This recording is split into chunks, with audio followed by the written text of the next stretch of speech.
Josh the Goods Woods, obviously, as you can see. I signed in 2017 in May, won the Top Prospect Tournament, and just been crushing it ever since. I've been mentored by Silas, and that's kind of where I'm at right now. I'm super excited, but this really isn't about him and me. This is about my time to prove that I belong here and that I'm one of the best technicians this company has and in the world, and that's what I'm here to do. I've been a combat athlete almost my whole life, more than half for sure. I started wrestling in 2000. I've competed all over the world. I won national titles in college, been a 4-time All-American, won conference championships, 4 of them. I've been fortunate enough to use my wrestling to help other UFC fighters and Bellator fighters along the way, guys like Mike Perry, Alex Nicholson, Seth Petrozelli, Tom Lawler, King Mo.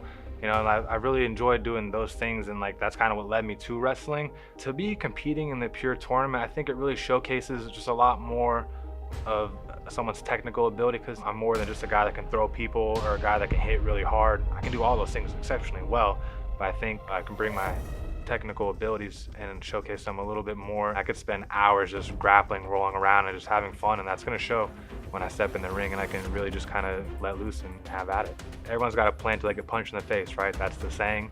And when I look at a guy like Kenny, he's been around a lot. He knows a lot of things. I think one of his weaknesses that I'm probably going to be able to exploit is a little arrogant.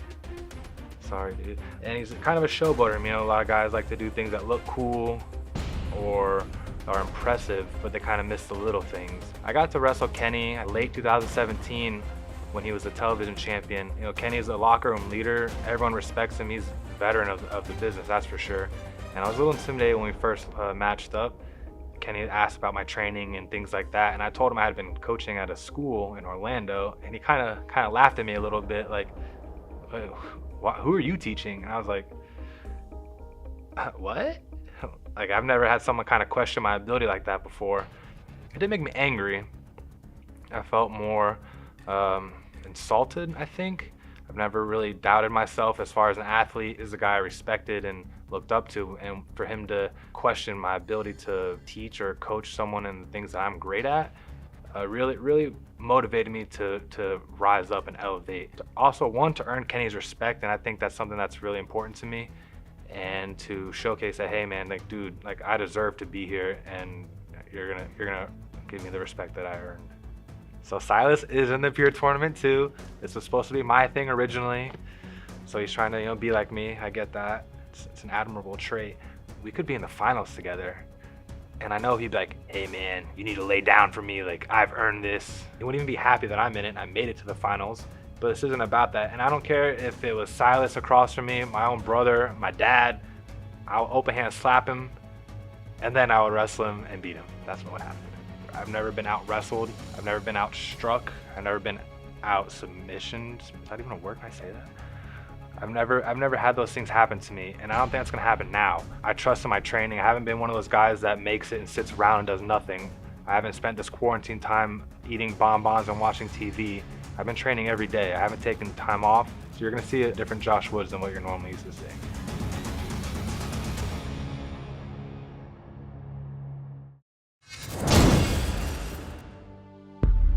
My name is Kenny King. I've been wrestling almost 20 years. I'm a former 2-time World Television Champion, a former Ring of Honor World Tag Team Champion, and I look at the Pure title as just one more step in complete domination for the Ingobernable organization. Man, as a kid, I was an all-around athlete. Played football, basketball, baseball, tennis. I was the best player on every team, no matter what I played. Went to University of South Florida on a football deal. Ended up transferring from University of South Florida to UNLV to play football. Never got an opportunity to play there because I got bit by the wrestling bug.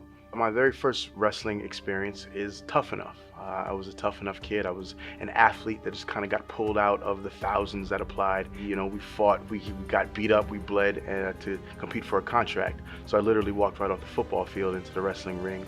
Had no idea that I was going to be able to do it for as long as I've been able to do it. On a personal level, I think becoming the Pure Champion would just continue to further solidify where Kenny King belongs in the Ring of Honor history books, along with Bryan Danielson, along with Nigel McGuinness. But professionally right now, as the consigliere of the Ingobernable organization, we already have the World Championship, we already have the World Television Championship, but if we can grab your heritage, we can grab your history, your prestige, and have it and sling it over an Ingobernable's shoulder, and then I think you know whose house this is. Josh Woods is a dangerous kid, right? Don't let that boyish smile or that coy behavior fool you. If you know about Josh Woods is a killer. Josh has got an MMA background. Josh has got an amateur wrestling background. He can choke you out, he can grapple, he can strike. So I'm not taking this kid lightly. I'm training for this fight like I would train for Anderson Silva. There's a Gracie school around the corner from my house. I got busy, I got on the floor, and I got rolling. So Josh isn't gonna sneak any submissions of me. You know who else I got? Jeff Mayweather to work on my boxing skills. So these hands are gonna be extra quick. So if Josh wants to strike, we can strike. If he wants to get on the ground, we can get on the ground. Because he might look goofy, but he's no chump. My finishing move is called the Royal Flush. I lift you up into a fireman's carry position, and I spin you out until I land you on the back of your head and shoulders. So it might knock you out, but it's probably just gonna numb you so that there's no kicking out. I use my size and I use my speed. If I'm gonna kick you up stairs, downstairs, I'm gonna hit you with some aerial stuff. Just when you think you're maybe looking up to the skies or looking at my feet, before you know it, you're up on my shoulders, and then you're on the back of your head. Some guys are here to raise the level, the prestige of wrestling. I'm not here for any of that. I don't care about the rules so much. I'll follow them. I don't care about doing things the right way.